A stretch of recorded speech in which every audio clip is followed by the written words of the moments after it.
Mommy Space, a place where you can remember who you are in the midst of it all. This podcast gives moms of all stages a voice to share their experiences and the truth that there is no right way to mom. Here we go. Here we go.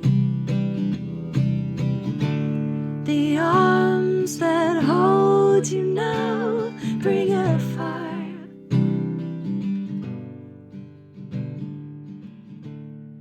Welcome back to Mommy Space. This is Bree, and I'm so excited that you decided to tune in for today's bonus episode. This little special episode I'm slipping in before season 2.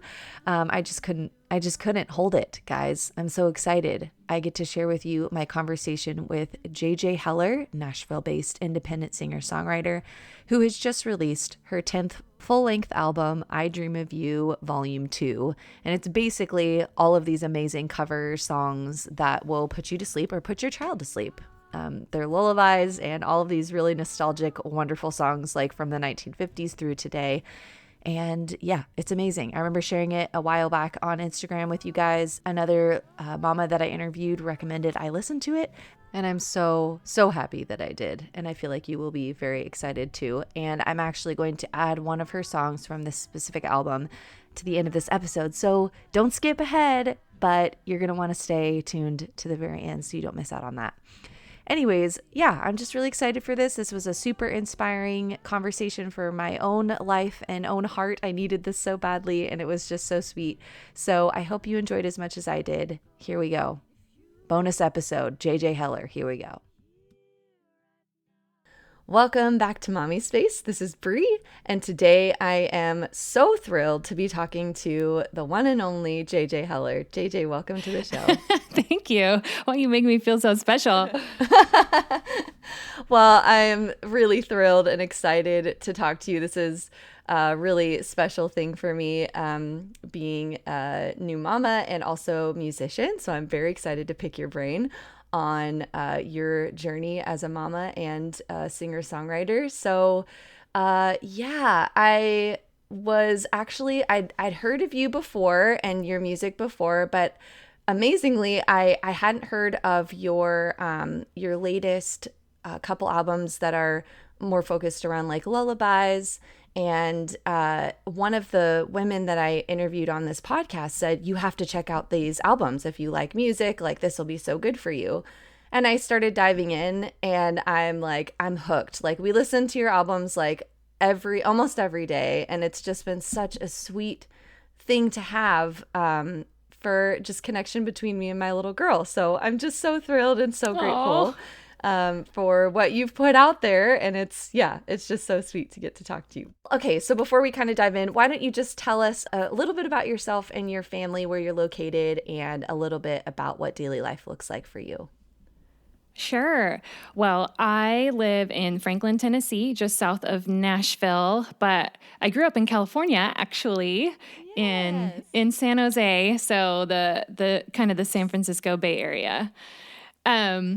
But I have 2 little girls. Lucy is 10 and Nora is 7. So they're in 4th grade and 1st grade. And I was just telling somebody the other day, I ran into a friend at the dog park, and she and her husband have just adopted a little boy who's a baby. And she was just asking me about Lucy and Nora. And I was telling her that we've entered this super fun stage of parenting where the girls are old enough so that we can play family games. And I have been looking forward to this stage since they were born.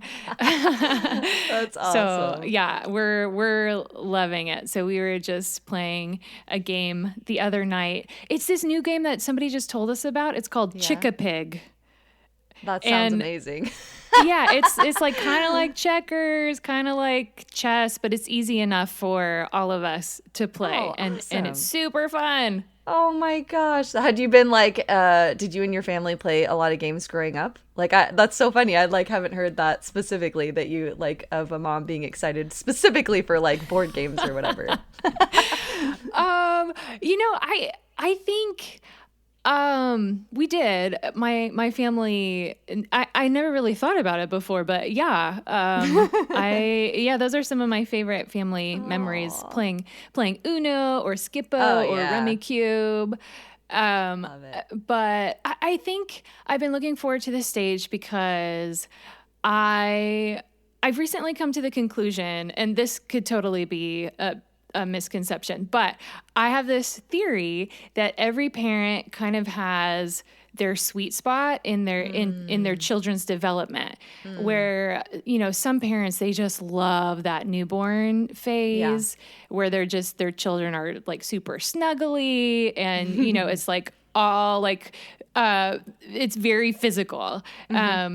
And then some kids love the toddler stage where things are really simple, but your kids are constantly asking if you could play with them or cut their food or, it's very demanding, but also nothing is very complicated. Like most problems can be solved with a Band-Aid and a hug, but and it's funny because I actually never liked babysitting all growing up.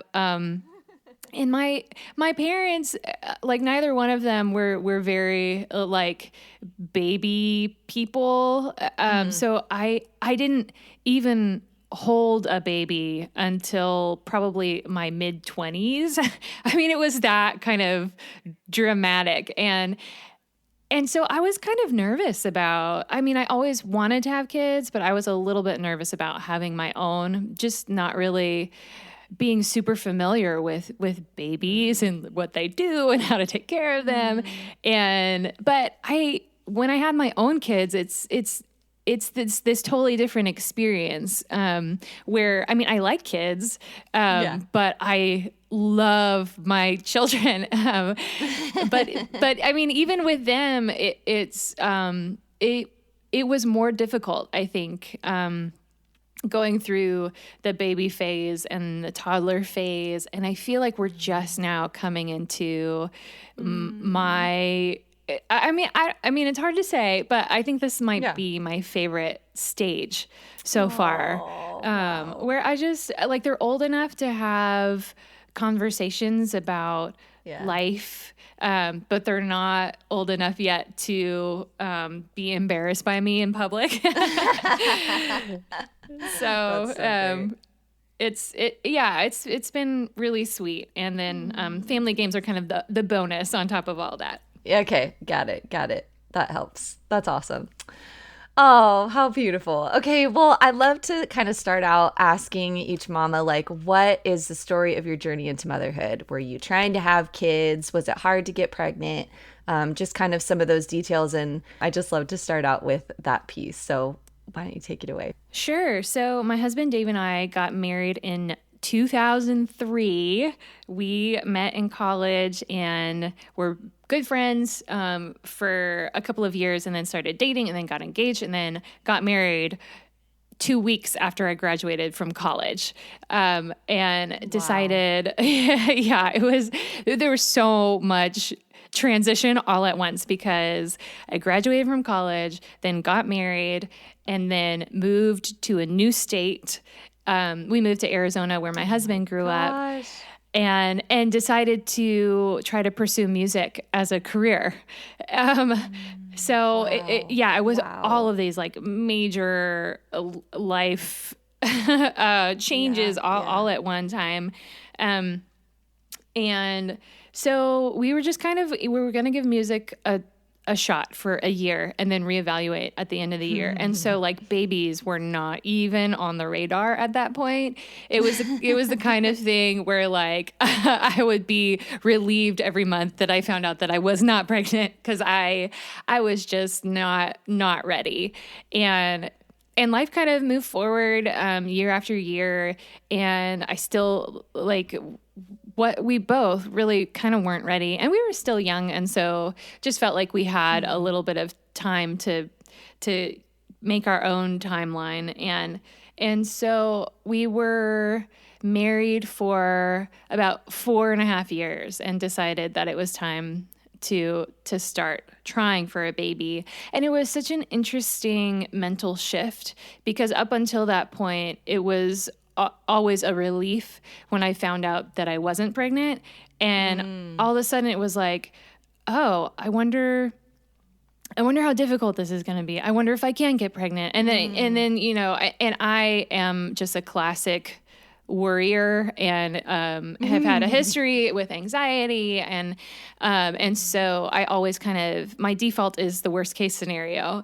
And so it was really disheartening for me when like month after month after month, I wasn't pregnant. And then all these thoughts of like, I don't know if I'll ever get pregnant. And each month kind of getting more and more sad about it.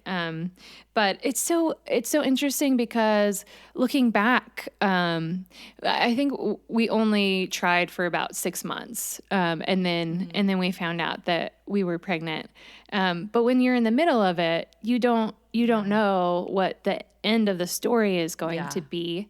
But yeah, I feel so fortunate that it didn't take in the grand scheme of things, it didn't take long at all. And then Lucy was born in December of 2008, and our lives shifted again monumentally. And her birth was not what I expected. And I was really, really struggling with panic attacks and anxiety at that stage in my life. And I think a lot of it was worrying about motherhood and wondering if I was qualified to take care of a human child. And so just all of these thoughts and considerations went into the kind of plan that I had, like my birth plan. And so I decided that I wanted to go ahead and have an epidural. I thought that that would be like the best choice for my mental health. And so on Lucy's due date, I woke up in the middle of the night and started having contractions. And so I called the doctor, and it was the on-call doctor. And he said, well, when is your due date? And I said, it's today. And he said, is this your first baby? And I said, yes. And he said, well, it's probably false labor, but why don't you just come on in to make sure. And so I said, okay. And so we packed up all of our stuff and we drove to the hospital. And I mean, I remember being in the car, and every time Dave drove over a bump, I was like, oh gosh. And then we got to the but I was still like fine, and excited and still not even sure if it was going to be real labor, because I had never experienced it before. So I didn't know. And I was kind of like, wondering, is this going to be false labor? Are they going to go, oh, honey, like this is, you don't know what you're doing. Go home. And so I was filling out the papers and all that. And they're like, okay, well, why don't you go over to triage and we'll see how dilated you are. And so they check me out and they're like, you're dilated to 7. We're going to go ahead. Oh my gosh. I know. We're going to go ahead and get you in a labor and delivery room. And they're like, do you want a wheelchair? Or do you want to walk down the hall? And I'm like, oh, I'll walk. I'm still fine. And I know, it was crazy. So I remember walking down the hall, and I had to stop once, like a contraction came. I remember like leaning on a little arm rail, but then I walked in, and so they like got me all hooked up to the IVs and things, and they ordered the epidural, and then Dave left to go park the car, and right before he came back in, my water broke, and he comes in, and I said, oh, you missed it. My water broke. And then right then, my pain level went from like a 3 to a 10. And I like looked at the nurse with like fear in my eyes and said, I feel like I have to push. She's like, okay, hold on. And so they kept paging a doctor, and like no doctor was coming in. And I mean, and like I said, I was really experiencing like anxiety and panic attacks in that stage of my life. And so I was like freaking out. And they were telling me to calm down. And so finally a doctor comes in and says, you need to push this baby out. Your baby is in distress. And then they got the vacuum on standby. And so she came out in 2 pushes. And what? I know. Oh my goodness. Yeah. But then she came out and she was purple. And so they immediately took her to the warming table, and they were just, working on her, and I wasn't hearing any noises, and it was so terrifying. And to this day, I have no idea how long that was, because it felt like, like hours. And I could hear them like whispering to each other, and they're like super intense. And man. Yeah. And the thought crossed my mind, like we could go home without a baby. And then finally we heard this tiny little cry and she was fine. And later that, my OB said that her body just probably went into shock from going through the birth canal so fast. Yeah. And so she just like wasn't ready to start breathing. So it was like, I think so. From the time I got into the labor and delivery room, from the time she was born, was 15 minutes. So you're kidding. First child? That's insane. I know. It was insane. And so wait, so did you get your epidural or not? No. Yeah. Okay, so that was part of it. Yeah. So they're like, cancel the epidural. Wow. We need a doctor right now. No way. Yeah. Oh my goodness. Not what I expected at all. Wow. But I mean, I think that's kind of like, that's birth. It's like you right. You make your plans, and then stuff happens. Yep. Yeah. Wow. That's insane. Okay, so then what was the contrast with your second child? Like, did you get the epidural the second time? What was that like? Yeah. I talked with my doctor about it, and the thing was like, I felt like a little uneasy about the thought that typically your second child comes faster than the first. Mm-hmm. And just the fact that Lucy came out purple and needed medical intervention just really terrified me. And so I didn't want to be, shopping at Target and then have like a baby in the middle of the aisle and then like not know how to keep her alive. And so we made the decision to have what's it called? Like a voluntary induction. Okay. Yeah.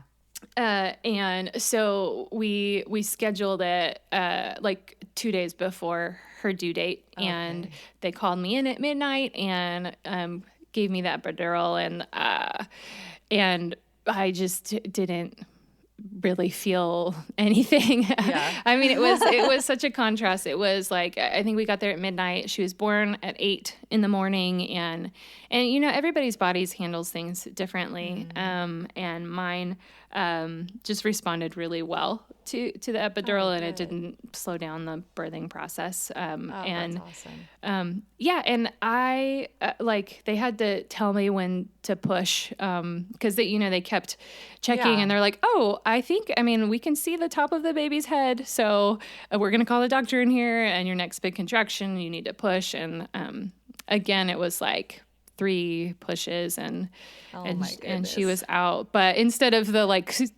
freaking out and screaming in the delivery room like the first birth, it was so peaceful and very redemptive for me. And I know that labor and delivery is such like a personal and can be an emotional and really touchy subject for people. And I know that for some people, having a medicated birth feels like the opposite of what they want, and like a home birth or a natural birth feels redemptive for them. But for me, it was kind of an answer to prayer, because like Lucy's birth, I mean, while beautiful, I mean, a child was born, like it was fairly traumatic for me. Yeah.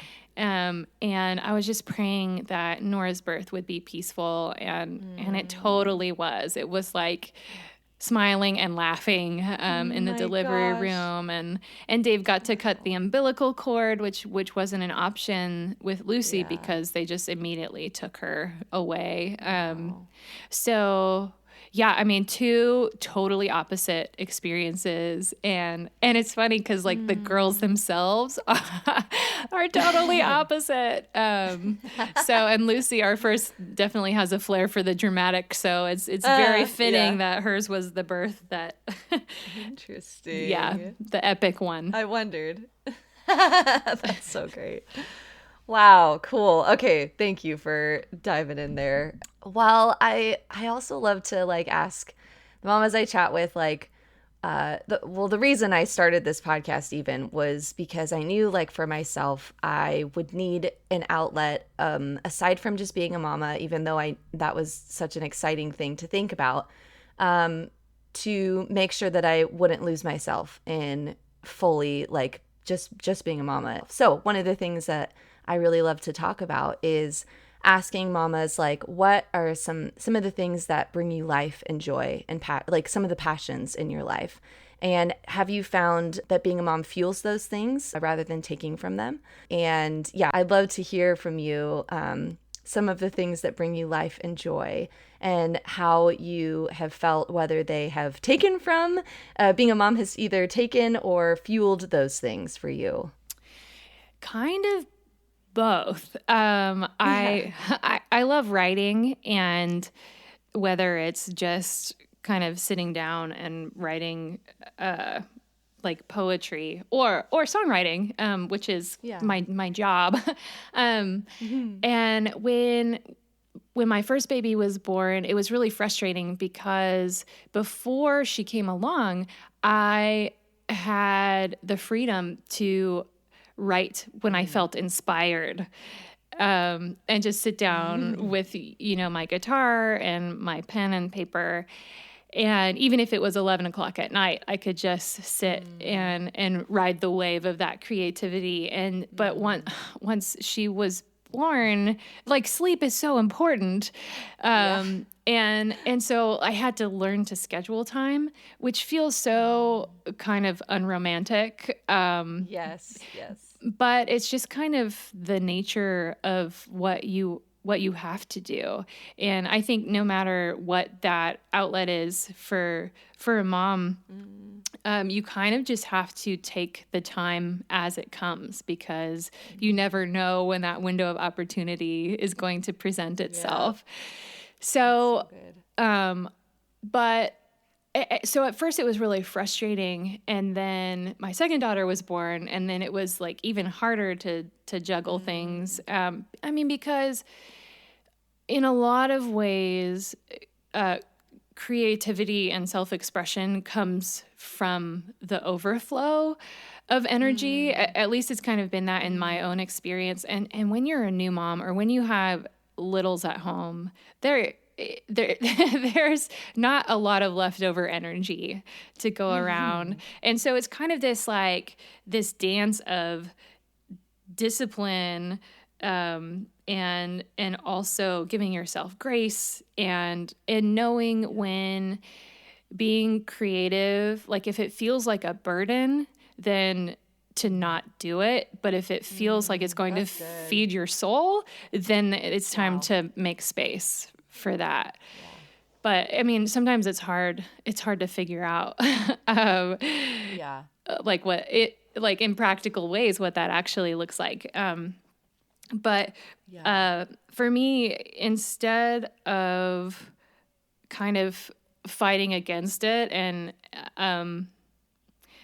like mourning the loss of the freedom that I used to have, I mean, which, there's definitely part of that as well. But I just kind of had this shift in my focus of, what if I take this new stage of life and this new area of my heart that has been opened since having children, and what if I make songs about that? Yes. And so it's kind of like inviting my children into that space. Like I'm still me, but I'm like a new version of me and a different version of me because they exist and because I love them.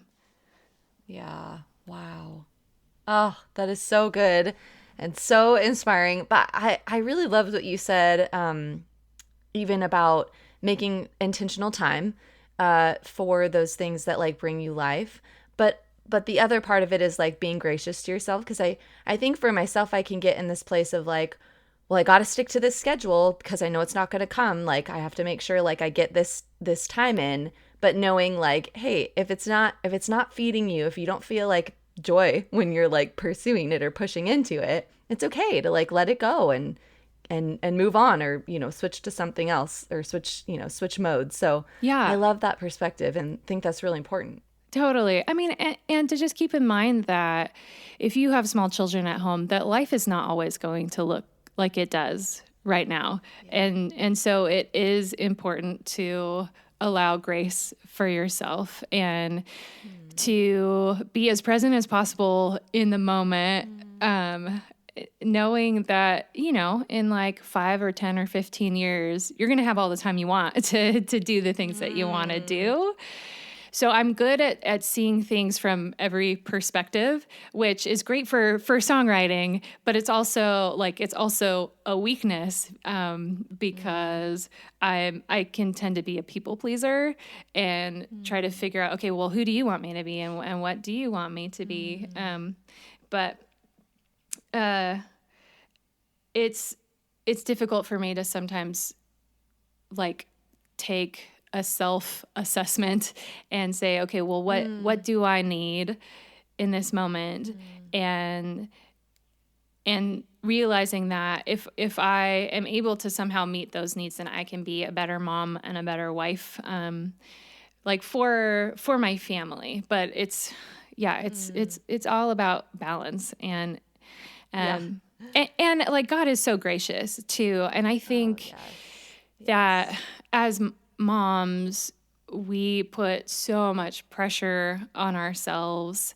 And I think that God is just so pleased with all of the mamas out there. And he sees us, even when nobody else does. And it brings his heart so much joy as we're like pouring out our lives into these other little lives that he loves as well. That's so good. Oh, so good. So good to remember. Well, speaking of being intentional and making space for things, what does it look like for you right now, staying inspired in the day to day and managing your time, as far as like, so actually, could you share even a little bit of you being a musician, songwriter, that being your job? Like, what does that look like for you? What's practically like, how does that work? Well, even this year, it's shifted pretty dramatically because my husband and I have been playing music together for our entire marriage. So it's been almost 16 years now, which is crazy to think about. And I've been an independent artist this whole time, which means that I've never been signed to a record label. But I have had 2 songs on national radio stations, and that was totally miraculous. Wow. Like it just, the way that it happened for me just doesn't happen normally. The short version is a girl used one of my songs to audition for the show So You Think You Can Dance, and one thing led to No another, way. and then that song ended up on the radio, and then a year later we had Wow. another song on the radio. And it was just something that I never expected. And so for a while, we were doing a bunch of bus tours where we would open for another artist on tour. we would bring our kids with us. Nora, Wow. Nora was 10 weeks old on her first bus Oh tour. my goodness. Oh my gosh, that's so cool. Yeah, Wow. and it was great. It was hard though. Like Yeah, like imagine. breast pump in the back lounge on the bus, Oh and my like breast gosh, milk in the yeah. fridge on the bus, and it's just like washing, all of those like parts in the sink or at the venue. It was Oh my like, yeah, it goodness. was not Wow. not ideal, but still like super memorable and so many wonderful moments. And so as they got older, like they would come with us on the bus, and but we were living in Phoenix at the time. And so we just kept, flying across the country to do these tours, and then eventually we did a couple tours where they didn't have enough bunks on the bus for Lucy and Nora and our nanny to come with us. And Whoa. so we're living in Phoenix, but all of the bus tours are based out of Nashville. So everybody loads up on the tour bus in Nashville, and then the bus will drive overnight to the first place and play the show, and then like do that again the next night. And then it'll always come back on Monday morning, and everybody gets off the bus and goes home. And then you load up again on Wednesday night or Thursday night. So, but because we lived in Phoenix, we would get off the bus Monday morning, and then we'd have to catch a flight home, and then we'd get home in the late afternoon, and then, have dinner, and then put our kids to bed, and then have Tuesday with them, and then leave either Wednesday morning or Thursday morning to get back on the bus. Oh my goodness. And so we were in the second week of that. I think it was maybe 8 weekends in a row of that tour. And I just said to Dave, like, I don't ever want to do this again. Like, this is not sustainable in any way, because he plays music with me. So he plays Right, guitar. wow. And so when we're playing a show, we're both gone. And so we decided that we needed to move to Nashville, so that we could spend more time with our kids. And so we did that about 4.5 years ago, and it's been really wonderful. And then now both of our kids are in school, but about 1.5 years ago, they just, every time we would leave for a show, like we would be gone about like 2 or 3 weekends a month. We stopped doing bus tours because that just was too much time away. So we would fly places, and so we'd be gone. Typically, like we'd leave Friday morning and be back Sunday. But it got to a point where every time we would leave, they would ask us not to leave, and they would cry, and it was just breaking my heart. Yes. Yeah. And so I was like, okay, Lord, what needs to happen? What do we need to do about this? And so, and when we had Lucy, my prayer was, okay, God, I know that this is what you want for us right now. You want us to play music and to travel. But please let me know when you want us to stop. And my sign will be like, if we cannot find a way to create a healthy environment for our family, that will be the time to stop. And so it got to this point about 1.5 years ago where it was like, okay, I don't think we're thriving right now, so we need to reevaluate and juggle some things around. And so Dave and I talked about it, and we just decided, okay, well, we're just not going to tour as much. And so for the past 1.5 years, we've just kind of been really selective about the gigs that we say yes to. And so like we played 2 weekends of Christmas shows this past Christmas, and then we've just been home. And I think our first show is in March. And so it just kind of feels like a hibernation year for us a little bit, just spending lots of time at home and writing. And it's been exactly what my soul needed.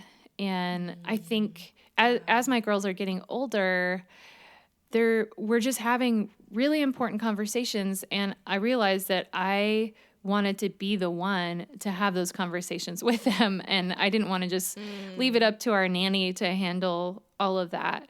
Sure. And so I feel so blessed that to be in a position where we can pull way back off of the road and still be able to, make ends meet and keep creating music. And God has just been so gracious to me and my family. That's amazing. I love it. Wow.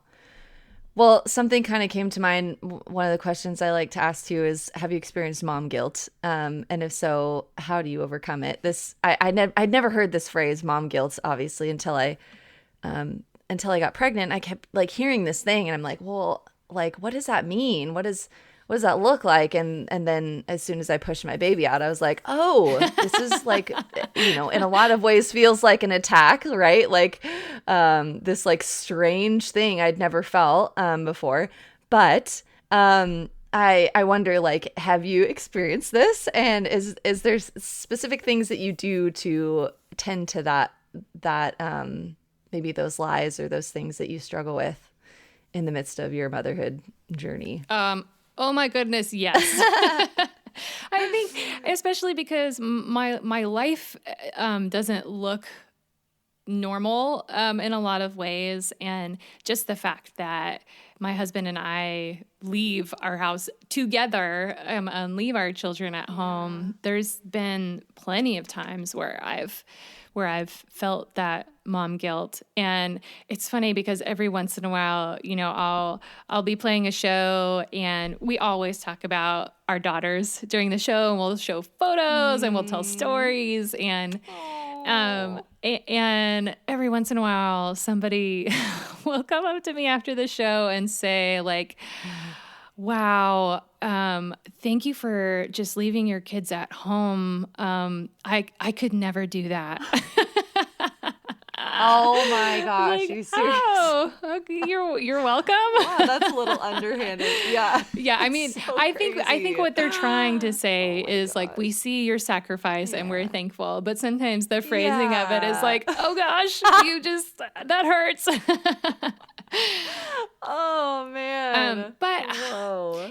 I think recently I've been doing a little bit better with that whole idea of mom guilt by just trying to reframe things a little bit. Like, one, remembering that I am not solely in charge of the welfare of my children and making sure that they grow up to be responsible adults. I mean, I am a huge factor in that equation, but just remembering that, like, God loves my children more than I ever could.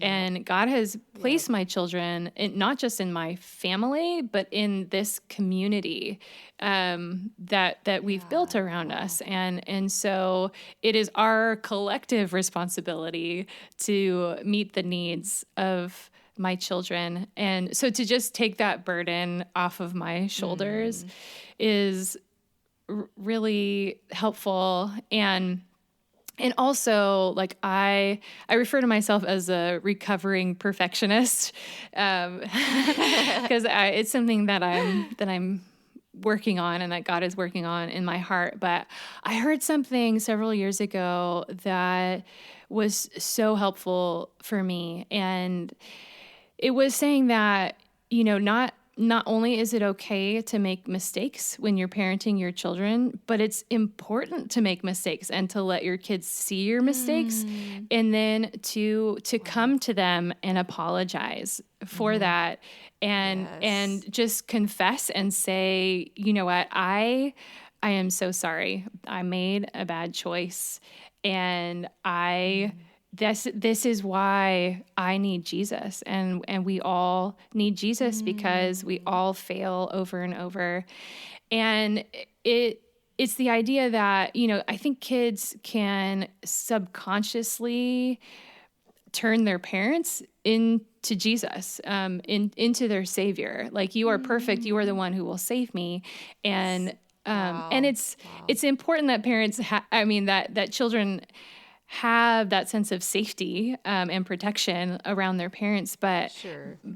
but it's not helpful when it crosses the line into, like, you are God, and you have the answer to Right. every question, and you are never going to mess up. And so for me to look at those times in my life when I fail, and to let God redeem those moments and use it as an opportunity for me to talk to my children about, like, yes, I am a sinner, and I need God's grace so much.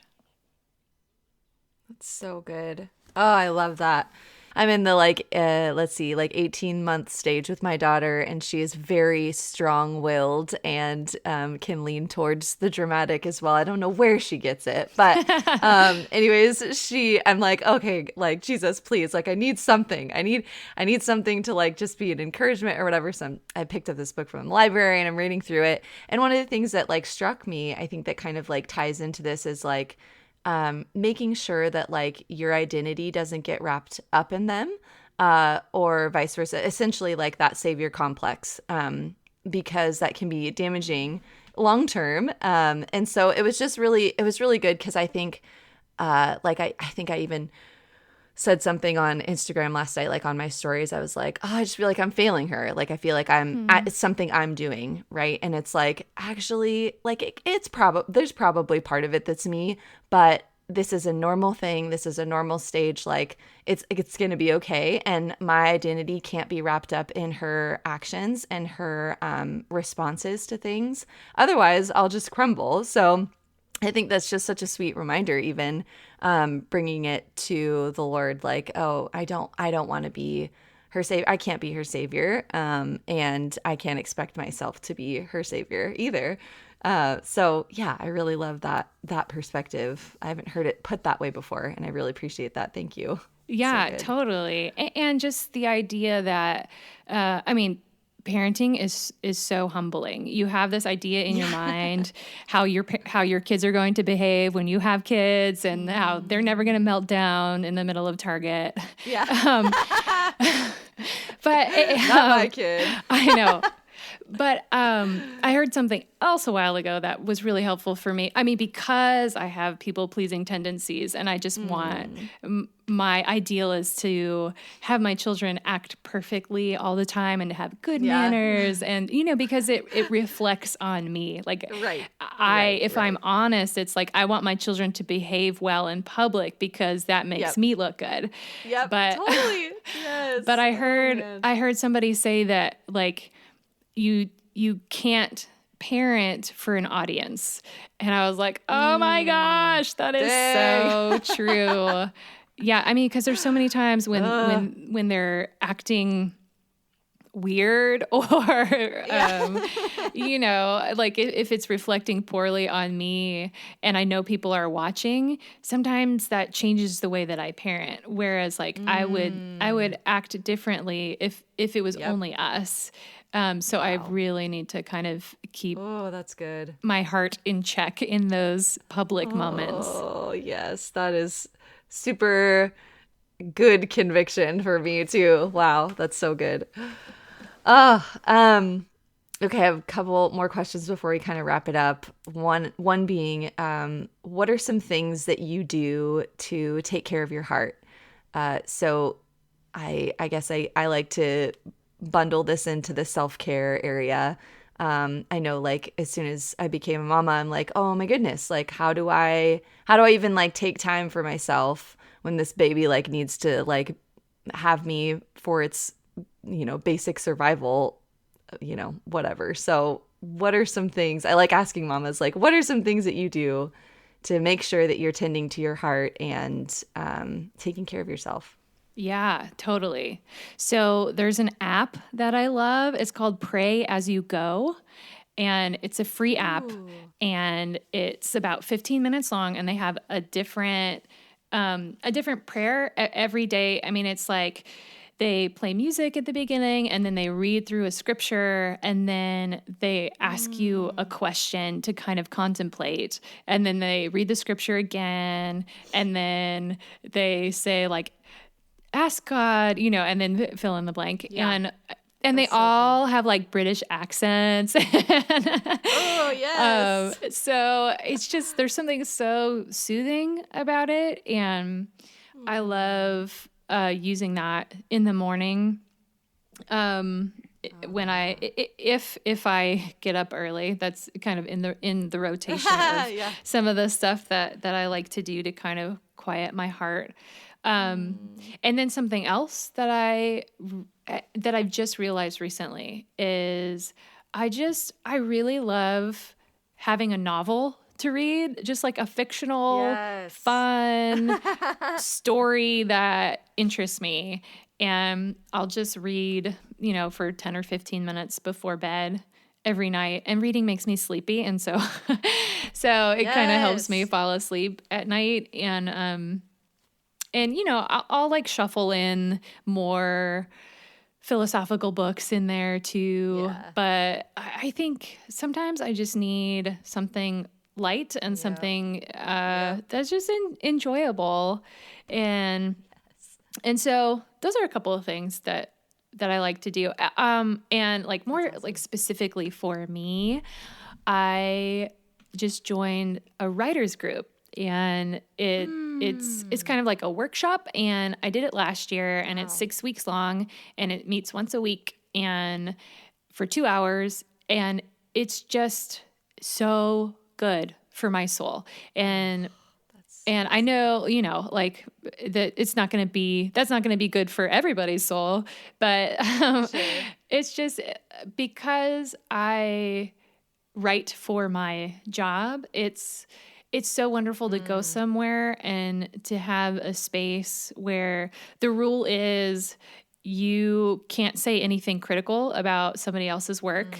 And everything that's written there is written on the premises. Like during the facilitator will read a short poem and say, okay, well, your prompt is write about moments, and you have 10 minutes. And so we'll all kind of disperse and then write whatever comes to mind.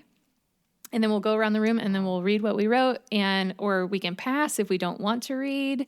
And it's just been so freeing for me because I tend to really self-edit when I'm writing songs. Like I'll be editing before I even write anything down. So just to go to this place where there's not time to edit, you just gotta like let it flow, has been just really life-giving for me. That's amazing. Wow. I'm getting like so many good inspiration points as I listen to you. This is just so rich. Thank you for that. Wow. Okay. So to wrap it up, I love to ask about legacy. This is something that I think is so important that we have our, I think, attention on, because we're raising the next generation, right? So, what is the legacy that you want to leave to your children, the things that you want to stick with them once you're gone? What are things you think about when you hear that word? Yeah, well, I think about this a lot, and it's what goes into a lot of the songs that I write. We wrote a song, I think it was last year, called Hand to Hold, and it's basically a blessing for our kids. The chorus says, "May you never lose the wonder in your soul. May you always have a blanket for the cold. May the living light inside you be the compass as you go. May you always know you have my hand to hold." And so I think, the literal legacy I want to leave them are the songs that I write, and the blessings that I want to sing over them for the rest of their lives. But I think I want them to see the beauty in every moment, and to never lose the wonder in their soul. my husband and I, a couple of years ago, just decided to start being intentional about practicing gratitude and to say things out loud when we see something beautiful or wonderful, like, wow, look at that sunset. I'm so thankful for that right now. Or, man, I just love our house so much. I love sitting by the fireplace, or just kind of forcing ourselves to say things out loud. Because it's not really in our human nature to do that. We kind of only notice the things that are uncomfortable and that are out of the ordinary. Like, my shoe is rubbing my heel. Like, that's the worst. but you never notice. You don't say, wow, I'm so thankful my shoes are comfortable right now. Like, right. Totally. There's so many things that we take for granted. And so I think leaving the legacy of gratitude is something that's really important to me. It's so good. So good. Oh, wow. Okay. Well, where can we find you? Where can we get your music? What are some things that you are excited about right now in regards to your music? Yeah. Well, so I love writing songs for moms. And so 5 years ago, I released an album called I Dream of You. And then last year released a follow-up to that called I Dream of You Volume 2. That's full of all of my favorite love songs from the last 50 years. And so that's all on Spotify or Apple Music or Google Play, all of that, YouTube.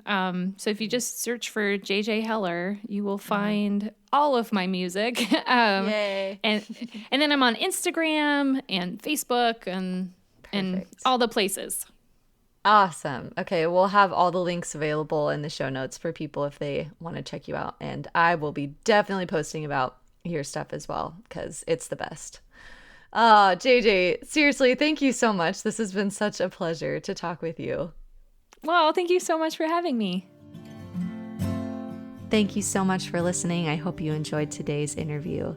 Please share this with a friend if it impacted you in any way, and leave a review on iTunes so other mamas can hear the truth, that they are enough and they are doing their very best. Be sure to catch up on what's happening in the Mommy Space community every day on Instagram at Mommy Space. And you can email me at mommyspace@gmail.com for questions or interview recommendations. All my love to you, Mama. You're amazing. See you next week.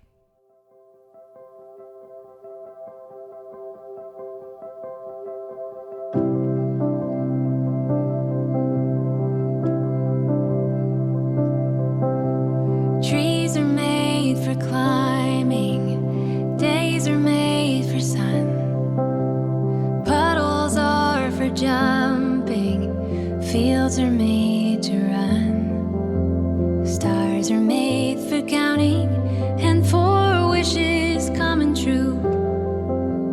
Sleep is made for dreaming.